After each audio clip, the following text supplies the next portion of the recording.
Hello friend, welcome to मनोरंजन classes. दोस्तों आइए आज क्लास के अंतर्गत हम लोग पढ़ने वाले हैं कोडिंग डिकोडिंग।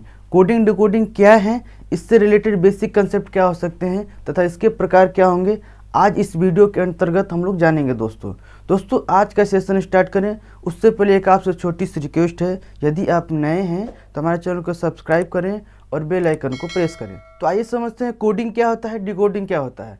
अगर दोस्तों हम कोडिंग की बात करें, कोडिंग क्या होता है। कोडिंग में एक कोई आपको अर्थपूर्ण शब्द दिया होता है और उसको कोई विशेष नियम के आधार पर एक अर्थहीन कोड में बदल देना ही आपका कोडिंग कहलाता है। और जैसे देख लीजिए कोडिंग में क्या है, जैसे कि दिया है राम दे दिया, तो इसको हम अपने कोड भाषा में या इसको अर्थहीन कोड में इसको बदल देना। जैसे कि अगर मान लीजिए राम दिया है, इसके बदले में एक किसी विशेष नियम के आधार पर बदला जाता है। जैसे अगर राम दिया है तो राम को हम लिख सकते हैं PBN, ये एक विशेष कोड में लिखा गया है। PBN क्या है, एक विशेष कोड में लिखा गया है। जैसे अगर मान लीजिए राम का क्रमांक 18 है, 18 के बाद आपका P16 है, एक कम आ रहा है। इसके बाद देखिए राम है, ए है, ए का क्रमांक 1 होता है, बी का क्रमांक 2 है, एक बढ़ा कर रखा गया है। एम है, एम का क्रमांक आपको 12 होता है और एन का क्रमांक 14 हो, एक आपको इसमें भी बढ़ा कर रखा है। तो मतलब ये हुआ कि इसको एक विशेष कोड में रखना आपका कोडिंग होगा। डिकोडिंग के अंतर्गत क्या होगा, देखिए डिकोडिंग में क्या होता है दोस्तों कि कोई एक विशेष अर्थहीन आपको कोई शब्द देगा इंग्लिश में, उस विशेष अर्थहीन शब्द को कोई आप सही सार्थक शब्द में बदल देना है, आपका डिकोडिंग कहलाता है। ये तो कोडिंग डिकोडिंग की बात हुई। अगर हम इसके बात करें टाइप्स की, तो अगर टाइप्स की बात करें दोस्तों, तो ये आपके चार प्रकार से इसमें क्वेश्चन बनते हैं। जैसे आपके बनते हैं लेटर कोडिंग, आपको नंबर कोडिंग, एक होता है वर्ड कोडिंग, एक होता है लैंग्वेज कोडिंग। इन चारों टाइप्स को हम लोग बारी बारी से देखेंगे। पहले हम इसके प्रकार को लिख लेते हैं, पहले देख लेते हैं इसके प्रकार में क्या क्या हो सकते हैं। दोस्तों देखिए टाइप दिया है, टाइप में देखिए पहला टाइप है लेटर कोडिंग, दूसरा टाइप है नंबर कोडिंग, और तीसरा टाइप है वर्ड कोडिंग, और चौथा टाइप है आपका लैंग्वेज कोडिंग। एक एक टाइप का हम लोग अध्ययन करेंगे और इसमें से हम लोग पहला टाइप को लेते हैं लेटर कोडिंग। आइए देखते हैं लेटर कोडिंग से रिलेटेड किस प्रकार से क्वेश्चन है। दोस्तों देखिए कोडिंग डिकोडिंग अगर बना रहे हैं तो आपके माइंड में चाहे आपको ये जुबानी याद होना चाहिए, जैसे अल्फ़ाबेट का क्रमांक क्या हो, चाहे अल्फ़ाबेट का अपोजिट क्या हो सकता है, ये आपको इतना माइंड में होना चाहिए। और इतना है अगर आपको याद है तो कोडिंग डिकोडिंग बनाने में आपको कोई दिक्कत नहीं होने वाला है। तो चलिए हम लेते हैं पहला लेटर कोडिंग। तो दोस्तों आइए देखते हैं, हम लोग पहला आपको लिए हैं लेटर कोडिंग। जब भी हम लेटर कोडिंग बनाने जा रहे हैं दोस्तों, तो आपको हम मान कर ये चलते हैं, आपको लेटर का कंडीशन मालूम होगा कि लेटर का क्रमांक क्या होगा, अपोजिट क्या होगा, इतना आपको माइंड में याद होना चाहिए। हम आपको पिछले वीडियो में बताए हैं। अगर आपको नहीं पता होगा, अगर नहीं देखे होंगे, आप जाकर पिछले वीडियो को देख सकते हैं। उसमें एक एक कंसेप्ट को बताए हैं कि आपको लेटर का नंबर याद कैसे रखना है, इसका अपोजिट याद रखने का आसान तरीका क्या हो सकता है, सब कुछ हम अच्छे तरीके से बताए हैं। इसमें देखिए लेटर कोडिंग में, चलिए एक सवाल लेते हैं और आपको हम बताते हैं। जिससे कि एक सवाल है बुक, और बुक को किसी कोड में इसने लिखा है CNPJ। तो बोला है बुक को जब CNPJ लिखा जा सकता है तो इसी प्रकार मून को क्या लिख सकते हैं। तो बोला है कि ठीक इसी प्रकार मून, इसको कोड भाषा में क्या लिख सकते हैं। बुक को जब हम CNPJ लिख सकते हैं, तो आप इनमें रिलेशन बनाइए कि क्या रिलेशन है इन दोनों के बीच में। तो हम बोले ना आपको क्रमांक क्या होना चाहिए। अगर B का क्रमांक देखेंगे दोस्तों तो क्या होता है, 2 होता है, और C का क्रमांक देखो तो 3 होता है। यहाँ 1 की वृद्धि हो रही है ना, देखो यहाँ 1 की वृद्धि हो रही है ना, आप ध्यान से देख लीजिए। उसी प्रकार O है ना, अगर O है तो O का क्रमांक क्या होता है, 15 होता है ना, और N है, और N का क्रमांक क्या होता है, 14 होता है। तो हम देख क्या रहे हैं, ये 15 होता है, 14 होता है, अर्थात 1 की कमी हुई ना, अर्थात 1 यहाँ माइनस हुआ है ना। इसके बाद O फिर आया है, इसके बाद O आया है, लेकिन इधर P आया है। तो ओ का क्रमांक आपका 15 होता है और पी का क्रमांक आपका 16 होता है ना। चलिए आपको दिखा देते हैं। 2 होता है 15 15, के आपका 11 होता है, सी आपका 3, ये आपका 14 होता है और ये 16 होता है, जे 10 होता है। क्रमांक आपको मालूम होना चाहिए। आप क्रमांक के आधार पर देख लीजिए क्या है। 15 से 14 हुआ है, देखिए पहले दूसरा देखिए, 2 से 3 हुआ, 1 की वृद्धि, फिर 15 से 14 हुआ, 1 की कमी हुई है, फिर 15 से 16 हो रहा है अर्थात 1 की वृद्धि हो रही है, यहाँ 1 की वृद्धि प्लस हो रहा है। फिर देखिए 11 से 10 हो रहा है अर्थात फिर 1 की कमी हो रही है, 1 की कमी हो रही है। हम देख क्या रहे हैं, एक बार 1 की वृद्धि, एक बार 1 की कमी, फिर एक बार 1 की वृद्धि और 1 की कमी हो रही है। तो इसी आधार पर मून को भी हम लोग सजाएंगे, मून को लिखेंगे। देखिए यहाँ पर दिखाते हैं, अगर मान लीजिए मून दिया है तो इसी कोड में लिखेंगे। हमको क्या पहला 1 की वृद्धि करना है। अगर m है, चलिए m का क्रमांक आपको होता है 12, नहीं सॉरी, m का क्रमांक 13 होता है, o 15 होता है, फिर इसका भी 15 और n 14 होता है। आप सिंपल यहाँ से बना सकते हैं। m का क्रमांक 12, हमको 1 बढ़ाना है, वृद्धि करना है, तो 1 वृद्धि करेंगे। देखिए पहला में तो 14 हो जाएगा। तो 14 किसका क्रमांक होता है? 14 क्रमांक होता है n का, हो गया ना, अर्थात 1 की वृद्धि की। चलिए इसको ऐसे दिखा सकते हैं, यहाँ से 1 की क्या करेंगे, वृद्धि कर दिए। फिर हमको दूसरे लाइन में क्या करना है, हमको 1 की कमी करना है। तो o का क्रमांक 15 होता है और 1 घटाएंगे तो क्या हो जाएगा, 14 हो जाएगा, अर्थात यहाँ भी आपका n होगा।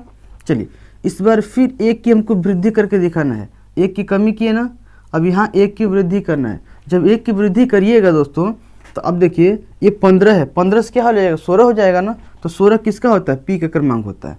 n है, n को फिर से हमको 1 की कमी है दिखाना है ना। इसके आधार पे हम चल रहे हैं। 1 की कमी दिखाएंगे, n का क्रमांक 14 होता है और 1 की कमी कर देंगे क्या हो जाएगा, 13, और 13 क्रमांक होता है आपका m का, NNPM।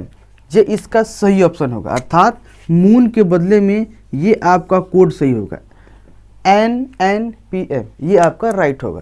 तो दोस्तों समझ रहे हैं ना। तो आपको कहने का मतलब कि ये क्रमांक होना चाहिए, आपको क्रमांक याद होना चाहिए। ये किस में है, आपको 1 बढ़ रहा है 1 घट रहा है, इसी प्रकार से आपको 2 बढ़ सकते हैं, 2 घट सकते हैं, या लगातार 1 की वृद्धि हो सकती है, या लगातार 3 की भी वृद्धि हो सकती है। इस प्रकार से आपको वृद्धि वाले देखने को मिलेंगे। आइए इस बात और भी क्वेश्चन है उसको हम लोग देखते हैं। तो दोस्तों देखिए आपके स्क्रीन पर क्वेश्चन दिख रहा हो, कहा कि यदि किसी सांकेतिक भाषा में टीचर को VGCEJGT लिखा जाए तो उसी प्रकार चिल्ड्रेन को उसी भाषा में क्या लिख सकते हैं। तो आइए इसको हम लोग बनाते हैं। देखिए इसको रिलेशन देखते हैं क्या दिया है। जैसे दिया है टीचर,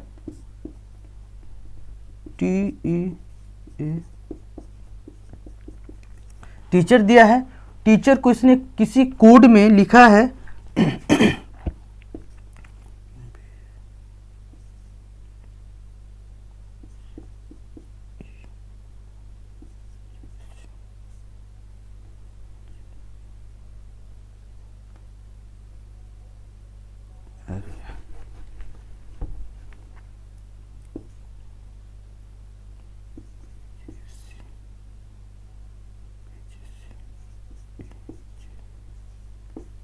ये लिखा है, टीचर है, टीचर को इस कोड में लिखा है। तो बोला इसी प्रकार चिल्ड्रेन को क्या लिख सकते हैं। पहले इनमें रिलेशन देख लीजिए क्या बन रहा है। इसमें वर्ड कितने देख लीजिए, इसमें कितने लेटर हैं, 1 2 3 4 5 6 7, 1 2 3 4 5 6 7 बराबर लेटर हैं। तो आप इसमें रिलेशन मानिए पहले क्या है। अगर इनका रिलेशन देखिए दोस्तों, तो टी है, टी का क्रमांक आपका 20 होता है ना, और वी है, और वी का क्रमांक आपका 22 होता है।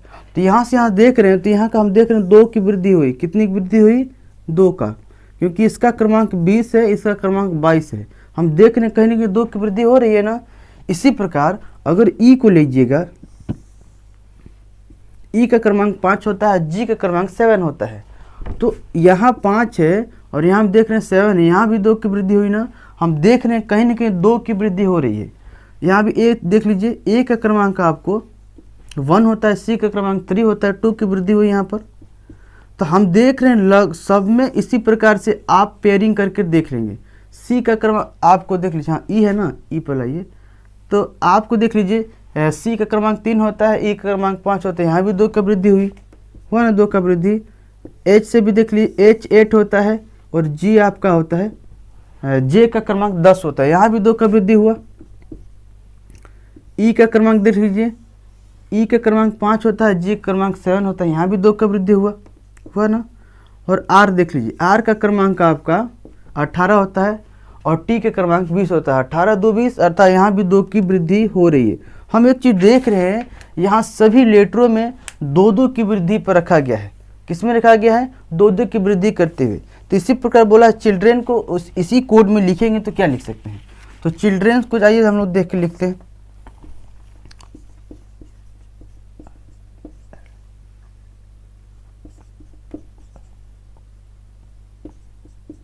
ये चिल्ड्रेन लिखा है। अगर इसी कोड में हम लोग लिखें 2-2 की वृद्धि करते हुए, तो आपको सिंपल से बोले हैं ना, आपको इसमें क्रमांक याद रख लीजिए, आपको आसानी से लिख लेंगे। तो आप देख लीजिए, सबको 2-2 का वृद्धि करना है। इसका क्रमांक आपको 3 होता है, इसका क्रमांक आपका 8 होता है, आई का क्रमांक होता है 9, एल का क्रमांक होता है 12, डी 4 होता है, आर का 18 होता है, ई 5 होता है, एन आपका 14 होता है ना, इतना ही होता है। आप इसमें 2-2 की वृद्धि करिए, 3 में 2 की वृद्धि करेंगे 5 होगा ना, तो 5 किसका क्रमांक होता है? 5 होता है सिंपल आपको ई का क्रमांक। 8 है और 8 में 2 का वृद्धि करेंगे 10 होगा, 10 किसका क्रमांक होता है? जे का। 9 हुआ तो 9 में 2 का वृद्धि करेंगे, 9 2 11, 11 किसका क्रमांक होता है? के का। 12 में 2 का वृद्धि करेंगे 14 होगा और 14 क्रमांक होता है आपका एन का। 2 है, 4 है, 4 में 2 का वृद्धि करेंगे आपको 6 हुआ और 6 किसका क्रमांक होता है? एफ का, एफ लिख सकते हैं। और देखिए 18 है और 18 में 2 का वृद्धि करेंगे 20 होगा और 20 क्रमांक होता है आपको टी का। 5 है, 5 में 2 का वृद्धि करेंगे 7 होता है और 7 क्रमांक होता है जी का। देखिए 14 है, 14 में 2 का वृद्धि करेंगे 16 होगा और 16 क्रमांक होता है पी का। ये आपको इस कोड में आपको मिल गया। और आप ऑप्शन देख लीजिए किस में दिया है, ई जे के पी, देख लीजिए E J K N F T G P दिया है ना, टी जी पी आपको देख लीजिए तीसरा ऑप्शन मिल रहा है। तीसरा ऑप्शन मिल रहा है ना, तो आपका राइट ऑप्शन होगा 3। तो इसी प्रकार से आप बना सकते हैं। आप रिलेशन देख लीजिए किस प्रकार से हो रहा है, घट रहा है कि बढ़ रहा है, इसके बाद आप आसानी से बना सकते हैं। तो आपको समझ में आया ना दोस्तों। इसी प्रकार से और भी क्वेश्चन आइए हम लोग देखते हैं उसको। तो दोस्तों देखिए आपको क्वेश्चन है, इसमें बहुत ही प्यारा क्वेश्चन है दोस्तों। कहा है राम को IAD लिख सकते हैं, तो उसी प्रकार राज को क्या लिख सकते हैं? ये राम का कोड IAD दिया। आज थोड़ा समझने की कोशिश करते हैं कि राम को किस प्रकार से रिलेशन राम के लेटर में बनाया है कि IAD बना है। तो पहले क्रमांक लिख लेते हैं। राम का क्रमांक लिखेंगे तो आर का क्रमांक आपका 18 होता है और ए का क्रमांक आपका 1 होता है और एम का क्रमांक आपका होता है 13, यही होता है ना। तो इसी प्रकार आप देख लीजिए इसमें रिलेशन क्या बना। आई आपका 9 आ रहा है ना, 9 है, ए आपका 1 होता है, डी आपका 4 होता है। तो इनमें क्या रिलेशन बन रहा है कि आर से एक ही बार आई हो गया और ए से ए हो गया और एम से डी हो गया। क्या करना होगा? अगर हम इनके लेटर को देखते हैं दोस्तों, अगर इनका लेटर देखते हैं तो हमको आई का क्रमांक 9 है, अगर 1 और 8 को एक साथ जोड़ लेंगे, इनके क्रमांक आर का क्रमांक 18 है ना, 18 में 1 8 है और 1 8 को एक साथ जोड़ेंगे तो आपको 9 प्राप्त होगा। 9 आपका आई का क्रमांक है ना। इसी प्रकार आपका ए है, 1 है, तो 1 में कुछ नहीं करना है, 1 तो सिंगल है तो इसी प्रकार उसको उतार दिया है, तो इसलिए 1 को 1 लिख दिया है। अब देखिए 13 है तो 1 को इसी तरह लिख दिया, ये आपका आई हो गया, ये आपको ए हो गया और 13 को लिखा है तो 13 को 1 + 3 किया है तो आपका जोड़ने पर 4 आया है, तो 4 आपका डी का क्रमांक होता है। तो हम देख रहे हैं राम का जो कोड बना है IAD, इसी प्रकार से उनके क्रमांकों को आपस में उनके जो क्रमांक की संख्या है उनको जोड़ता गया है ना, उसी प्रकार से बना है। तो पूछ रहा है उसी प्रकार से अगर राज को लिखेंगे, राज है देख लीजिए, तो राज में आर का क्रमांक आपको 18 है और ए का क्रमांक आपको तो 1 है और जे का क्रमांक आपको 10 है। तो इनके जो संख्या है 1 8 है, यहाँ 1 10 है, यहाँ 1 है, तो इनको हम लोग जोड़ते हैं तो क्या प्राप्त होता है? 1 और 8 को जोड़ेंगे तो आपको 9 प्राप्त होगा, और 9 आई का क्रमांक होता है। और 1 है तो 1 को लिख लीजिए, 1 को ए ही लिख सकते हैं, और 1 और 0 को जोड़ेंगे तो आपको 1 प्राप्त होगा, तो अर्थात ए मिला आपको। तो इसका नया कोड राज को कोड में लिख सकते हैं क्या, IAA, आपका यही सही होगा ऑप्शन, ठीक है ना। तो समझ गए ना, इस प्रकार से भी क्वेश्चन आते हैं दोस्तों। तो आपको माइंड शांत रखना है और थोड़ा थिंकिंग करना है कि कह क्या रहा है ना। अर्थात एग्जामिनर के माइंड को आपको पढ़ लेना है, उसने क्या सोच कर दिया है, उसने क्या अपने मन में थिंकिंग करके दिया है, इस प्रकार से कोड बने हैं। तो आइए दोस्तों, और भी हम आपको बहुत ही प्यारे प्यारे क्वेश्चन दिखाते हैं, उसमें क्या माइंड लगा सकते हैं, आप खुद थोड़ा सोचिएगा। तो दोस्तों देखिए, ये बहुत ही अच्छा क्वेश्चन है, आप थोड़ा माइंड लगाइए कि क्या कोड करके दिया है इस लेटर में कि आपको ये NQB बना है। या थोड़ा देख लीजिए, 1 2 3 4 5 6 है ना, 6 लेटर है और उसको आपको 3 लेटर में ही कोड बनाना है। 6 लेटर को 3 लेटर कोड बनाना है, ये थोड़ा सोचने वाली बात है। इसमें किया क्या है, कौन सा रूल लगाया है कि इन 6 लेटर को 3 कोड में ही दिखा रहा है। तो उसी प्रकार से यहाँ से भी 1 2 3 4 5 6 लेटर को 3 कोड वाला कौन सा ऑप्शन होंगे, आप खुद माइंड लगाइए क्या होंगे। इस प्रकार के क्वेश्चन देते हैं दोस्तों, तो आपको थोड़ा सा सोचना है कि क्या इसमें किया है, N क्यों आया है, अर्थात N कहाँ से आया है ना। तो इसको हम थोड़ा देखते हैं। ऐसे क्वेश्चन को जब हम देख रहे हैं कि 6 इधर इधर 3 है, अर्थात कई इनके पेयरिंग को लिया है, अर्थात 2 पेयर में से 1 पेयर को बनाया है, 2 2 4 2 6, तभी तो 3 बने हैं। यहाँ भी उसी प्रकार से 2 पेयर में से 1 पेयर को बनाएंगे। तो आइए हम लोग देखते हैं, अगर 2 पेयर लेते हैं उनमें से क्या निकल कर आता है। अगर हम देखते हैं, थोड़ा इसको आपको बता देते हैं इधर बड़ा लिखकर, MOPR और AC। अगर इन दोनों को एक साथ रखते हैं, अगर इन दोनों को एक साथ रखते हैं और पढ़ना चालू करें, MNO, क्या आता है, MNO, अर्थात O और M के बीच में एक लेटर छूट रहा है और वो लेटर है आपका N। क्या है, उसके बीच में आपका एक लेटर छूट रहा है ना, और वो लेटर है आपका N है ना। इसी प्रकार P और R में पढ़िए, PQR, P और R के बीच में एक लेटर यहाँ छोड़ा है, वो लेटर है आपका Q, तब ना PQR होता है। उसी प्रकार A और C का पढ़िएगा तो इसके बीच में भी एक लेटर छूट रहे हैं, इसी तरह पेयरिंग बना लीजिए। इसी प्रकार A और C के बीच में भी एक लेटर छूट रहा है, AB, इसके बाद C आते हैं। हमने देखा क्या, जो बीच में छूटा हुआ लेटर है उसी को यहाँ कोड में रख दिया है, NQB। देखिए NQB, जो बीच में छूटे हुए लेटर उन्हीं को रखा है ना। तो हम देख क्या रहे हैं कि जो दो पेयरों को पहले बनाएंगे, लेटरों का 2 पेयर, इसके बाद उनके बीच में एक एक गैपिंग वाले लेटर हैं, उन्हीं को रखा है। तो सेम इसी प्रकार इसका भी कर लेंगे। यहाँ भी इसको भी लिख लीजिए, XZ CEFH। अगर हम पढ़ना चालू करें, X के बाद Y आता है तब Z आता है, अर्थात कहीं न कहीं X और Z के बीच में Y छुपा है, Y को नहीं दिखा है, अर्थात हम पहला लेंगे Y। इसी पर इसके बीच में देखिए, इसके बीच में क्या पेयर हो सकते हैं। अगर C के बाद पढ़ें, CDE होता है ना, अर्थात C और E के बीच में D है ना। अब यहाँ FH है, F और H के बीच में क्या होता है, FGH होता है ना, अर्थात इनके बीच में G आपका है। तो हम कह सकते हैं कि इसके बदले में हमको नया कोड मिल रहा है YDG, और आपका सही ऑप्शन यही होगा, YDG ही होगा। तो दोस्तों देखिए ना, लेटर में लेटर कोडिंग में इस प्रकार से क्वेश्चन आपको मिलते हैं। तो आप माइंड में रख लीजिए, लेटर कोडिंग में या तो आपको बढ़ता हुआ देगा, या तो आपको घटता हुआ देगा, या तो आपको लेटरों का जो नंबर उसको जोड़कर भी दे सकता है, या फिर इस प्रकार से जो लेटरों के बीच में एक एक गैपिंग दे देगा, उसके आधार पर भी पूछ सकता है। लेटरों के बीच में 3-3 के गैपिंग के ऊपर पूछ सकता है, लेटरों के बीच में 2-2 गैपिंग पर पूछ सकता है। ये आपको सोचने के ऊपर निर्भर करता है, उसने किस प्रकार से सोच कर दिया है, आप खुद थिंकिंग करिए। तो दोस्तों ये लेटर कोडिंग, या इसको हम लोग अल्फ़ाबेट कोडिंग भी कह सकते हैं। तो ये इस प्रकार से क्वेश्चन आते हैं। तो हम आशा करेंगे जो हमने आपको बताने का प्रयास किया है वो आपको अच्छे प्रकार समझ में आया होगा। तो दोस्तों आज के लिए बस इतना ही, मिलेंगे नेक्स्ट वीडियो में, तब तक के लिए धन्यवाद।